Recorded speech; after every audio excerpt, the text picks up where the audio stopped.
నిన్నటి రోజున బీఆర్ఎస్ నాయకులు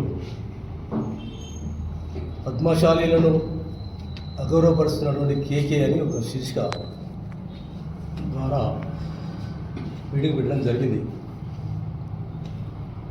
కేకే గారు వచ్చిన తర్వాత, మా ప్రభుత్వం వచ్చిన తర్వాత పద్మశాలీలకు బకాయిల గురించి కానీ ఇతరత్ర పద్మశాలీలకు జరిగే ఒక వ్యవస్థ గురించి కానీ ముఖ్యమంత్రి గారితో మాట్లాడి, చేనేత జౌళి శాఖ మంత్రి తుమ్మల నాగేశ్వరరావుతో మాట్లాడి మనకు రావాల్సినటువంటి 300 కోట్ల బకాయిలను ఇప్పించటకు కృషి చేసి ఇప్పించారు.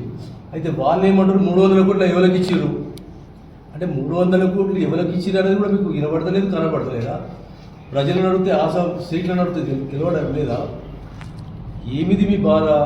మళ్ళొకసారి అంటారు 60 కోట్లు 70 కోట్లు ఇచ్చారు, 150 కోట్లు కేకే తిన్నాడు అంటారు. అంటే ఇంతకుముందు మీరు తినడానికి అలవాటు పడి ఏదైతే చీరలలో కమిషన్లు తినుకుంటూ పేద యొక్క పద్మశాలీలను అధమస్థాయికి దింపుకుంటూ మీ పబ్బం గడుపుడు తలుపు చేసినటువంటి వ్యవస్థలు ఇప్పుడు మీకు కట్టగిప్పుగా లేవు. ఎందుకంటే మీకు దొరుకుతలేవు, మీ కడుపు నిండుతలేవు.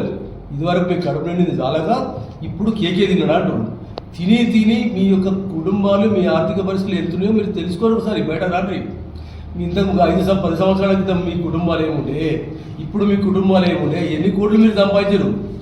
ఫస్ట్ అది మీరు ఆలోచించి మాట్లాడాలి. ముందుగా మీకు 60-70 కోట్లు ఇచ్చినట్టు సరే, 300 కోట్లు ఇచ్చి ఎవరికి ఇచ్చినట్టు ఏం తెలియదా?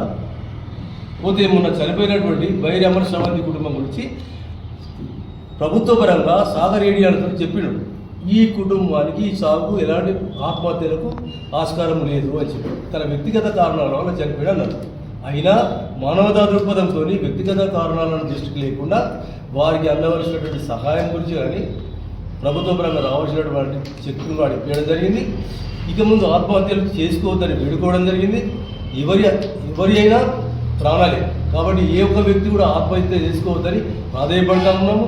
వారి అందరినీ సవినయంగా మనవి చేసుకుందాము, ఉండి కొట్లాడదాము. పోయి సాధించేది ఏం లేదని గతంలో మేము చెప్పినాం. ఆ మాట ప్రకారమే మేమందరికీ మా యొక్క పార్టీ తరఫున వారికి సర్వ సహకారాలు చేయడానికి మా పార్టీ సిద్ధంగా ఉంది. కానీ మీరు మీ కడుపు నిండుతామని కక్కుర్తితోని ఇతరులపై అవాకులు చెవాకులు పేరుతూ కేకే గారు ఇట్లా చేసాడు అట్లా చేసాడు మాట్లాడు. కేకే గారికి సంపూర్ణంగా కింది స్థాయి నుండి అవగాహన ఉంది కాబట్టి మా యొక్క విప్పు గారి ద్వారా, మంత్రి గారి ద్వారా, తుమ్మల నాగేశ్వర గారి ద్వారా, ముఖ్యమంత్రి ద్వారా ఇవన్నీ మనకు రావాల్సినటువంటి వాటిని ఇప్పించుకుంటూ, అలాగే 30 సంవత్సరాల కళను కూడా సహకారం చేసుకుంటూ 100 డిపోను కూడా ఏర్పడడం జరుగుతుంది. పుట్టగానే పిల్లకు పేరు పెట్టినట్టు 100 డిపో పెట్టిన ఇంతవరకు రాలంటే పెట్టిరు. మొన్ననే 50 కోట్లు శాంక్షన్ చేసారు. వస్తుంది మెల్లగా. మీ అవసరం ఏంటంటే మెల్లమెల్ల తీర్చడానికి ప్రభుత్వం సిద్ధంగా ఉంది. 3 లక్ష చీరలు ఆర్డర్ ఇచ్చినాం, వస్తుంది. దాని యొక్క విధి విధానాన్ని అన్నింటి చూసి ఎట్లిస్తే బాగుంటుంది, ఏ రకంగా ఇవ్వాలన్న దాన్ని చూసి ఇవ్వడం జరుగుతుంది. కాబట్టి దయచేసి పద్మశాలి సోదరులకు ముఖ్యంగా చెప్పేది ఏంటంటే, పద్మశాలి సోదరులు ఇతరులు కాదు, అందరము సిరిసిల్లలో ఉన్న ప్రతి కులంలో అందరం అన్నదమ్ముల లెక్క కలిసిమెలిసి బతికే వాళ్ళం. కాబట్టి మీరు అధైర్యపడవద్దు, ఆత్మహత్యలు చేసుకోవద్దు. ఏమైనా సమస్యలు ఉంటే మాలాంటి వాళ్ళకు ప్రభుత్వం దృష్టికి తీసుకొచ్చినట్టయితే తప్పనిసరి నెరవేరుస్తామని చెప్పి, కష్టాలు తీస్తామని చెప్పి ప్రతి నమ్మకంగా చెప్తాము.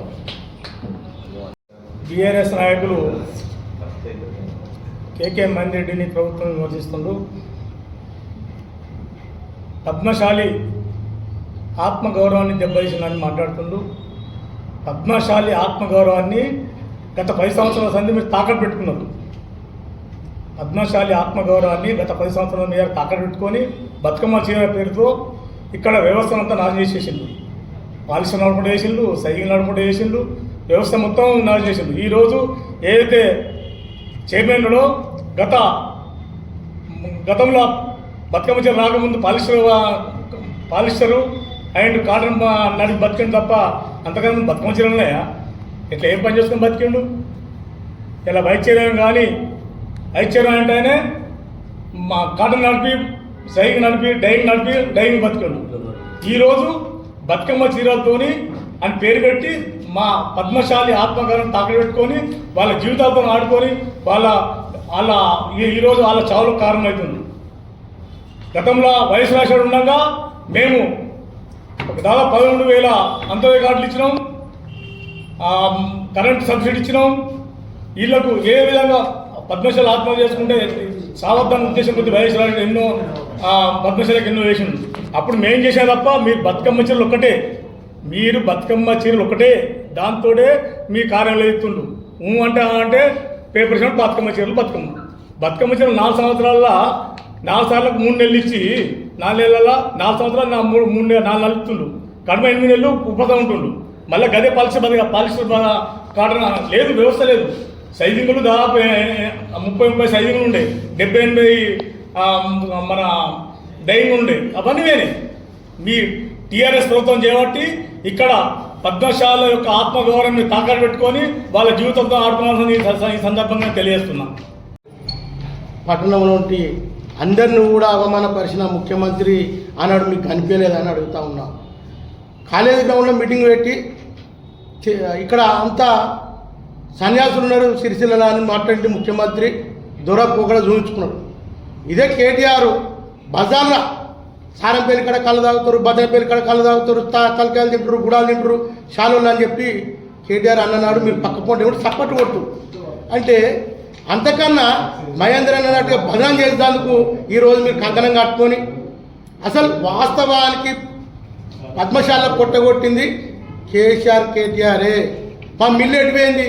మా మిల్లు ఎంత మీరు నిజంగానే దానిలో 2000 మంది మహిళలు పనిచేస్తారు. పెద్దూరు మిల్లు, ఆ మిల్లును అమ్మిర్రు. ఎవరన్నా అమ్మానరా? అది అమ్మింది పొట్టగొట్టిరు. అంత్యోదయ కార్డులు రాజశేఖర రెడ్డి ప్రత్యేక ప్యాకేజ్ కింద సిరిసిల్లకి ఇచ్చినాయి. ఎట్లా పోతాయి? 13,000 కార్డు, 3,000 కార్డులు ఉన్నాయి తెలంగాణ వచ్చినాక. అంటే ఎవరు పొట్టగొట్టిరు? కేటీఆర్ కొట్టిండా, మహేంద్రన్న కొట్టిండా? ఒక్కసారి ఆలోచన చేసుకోరు. కొద్దిగా ఉండాలో ఆలోచన మాట్లాడేటప్పుడు. మీరు ఎటు మాట్లాడుతున్నారు?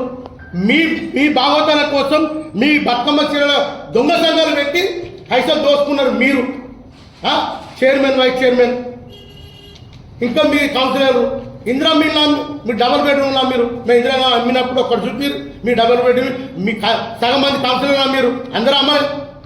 ఎట్లా అమ్ముతారు మీరు ఒకసారి ఎంక్వైరీ చేయాలి. నిజంగా మగవానివి అయితే నువ్వు కేటీఆర్, నువ్వు నిజంగా మగవానివి అయితే నీ కేసీఆర్ నగర్లో ఎన్ని ఇంట్లో మీరు ఒకసారి గ్రహించు, మాట్లాడు.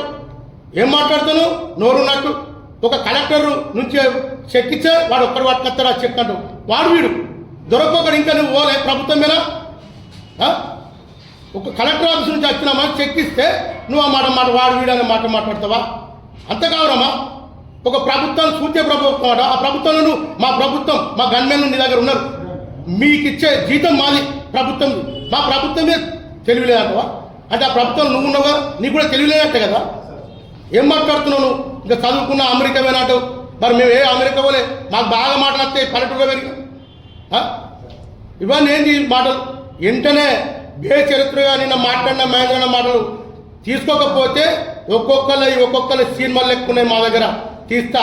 మీరు ఖచ్చితంగా చెప్తున్నా, మీరు నోరు మూసుకోవాలి. అట్టిగా మహేంద్రన్న కులాన్ని కూడా ఎక్కడ మీకు సబ్జెక్ట్ ఏ స్టేజ్ మీద మహేంద్రన్న మాట్లాడిండు నీ రోజులు అమ్ముకోమని మీరు స్టేజ్ల మీద చూపిస్తా. మీరు కళ్ళు తాగుతారని ఒక్క పద్మశాలలో తాగుతారా? మరి ఆయన ఇజ్జత్ తీయలేదా? ఆయన పక్కపడి మీరు సప్పట్టుకోవట్లేదా? మరి ఆనాడు మీ చెవులు ఎటుపోయినాయి, మీ కళ్ళు ఎటుపోయినాయి, మీ ఆత్మాభిమానం ఎటుపోయింది? ఇయ్యలో కనబడుతుందా? ఆయన ఏ మీటింగ్లో చూపిస్తే దాని మీద నేను ఛాలెంజ్ తీసుకుంటా. నేను ఎక్కడ మీరు ఏం చేయమంటా చేస్తా. ఏ మీటింగ్లో మాట్లాడు ఈ రోజు నమ్మకమని చూపిస్తారా? ఏదో సంభాషణలో వాళ్ళు ఎట్లా మాట్లాడు దాన్ని అది చేస్తే దాన్ని పట్టుకొని ఆయనను బదనాలు చేస్తారా? ఇది ఎంతవరకు కరెక్ట్? ఇది ఇక్కడ జరిగేది ఏంది? ఆత్మహత్య. మీరు మాట్లాడేది ఏంది? ఆత్మగౌరవం అనేది ఏంది? ఆయన ఏమైనా తిట్టిండు అక్కడ?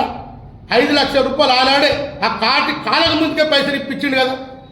ఈ ఎమ్మెల్యే 5 సార్లు పద్మశాలలో ఎమ్మెల్యే చేసినాం. ఏం చేసిండు? మాకు తెలంగాణ వస్తే బతుకం బంగారం అన్నాడు, బంగారు తెలంగాణ అన్నాడు, బతుకులు అన్నాడు. ఏడమారినే ఆనాడు సిరిసిల్ల ఎస్సీల జాగాల కోసం అడ్డం పోతే 55 ఏళ్ళు ఉన్న మీద రౌడీ షీట్లు కేసు పెట్టి ఇస్తాం. భయభ్రాంతులు చేసింది మీరు. కాంగ్రెస్ వచ్చింది, కేసులు పెడుతుర్రు, భయభ్రాంతులకు గురి ఎక్కడ చూపి ఒక్కరిని మేము చూపిస్తాం. మీ ప్రభుత్వంలో కోకో కోలలు ఉన్నాయి, ఈ సిరిసిల్లలో కూడా ఉన్నాయి.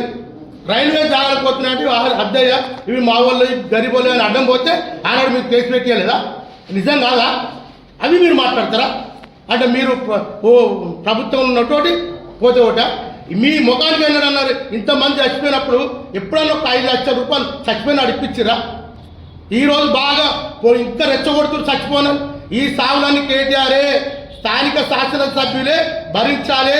ఎందుకంటే అచ్చి రెచ్చగొట్టే వరకు వాళ్ళు చచ్చిపోతున్నారు. నీతో అయితే ఒక్కరికి ఇస్తావు నువ్వు పైసలు, ఇవాళ ప్రభుత్వం లేవు, నువ్వు లేదు ఎందుకు మాట్లాడుతావు అన్న అన్ని రెచ్చగొట్టిన మాటలు. అక్కడ కూడా అదే కలెక్టర్ మీదకి దాడి చేపిస్తావు నీ మనసులతో.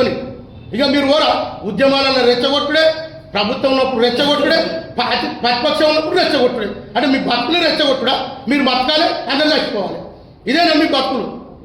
ఉద్యమాలప్పుడు కూడా గ్యాస్లో వచ్చి మీకు అక్కడ దొరకపోయా, మాకేమో దొరికే చచ్చిపోతుంది.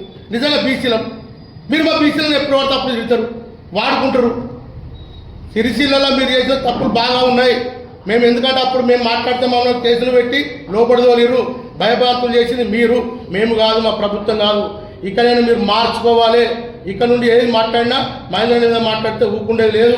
ఆయన తప్పు మాట్లాడు, ఆయన ఒక లాయర్, ఆయన తెలివికలోడు, చదువుకున్నాడు, మీ లెక్క అడ్డమైన పనులు చేసిన వ్యక్తి కాదు. కనుక మీరు అవి బేసెక్తిగా ఆ మాటలు వెనక తీసుకోవాలని నేను డిమాండ్ చేస్తా ఉన్నాను.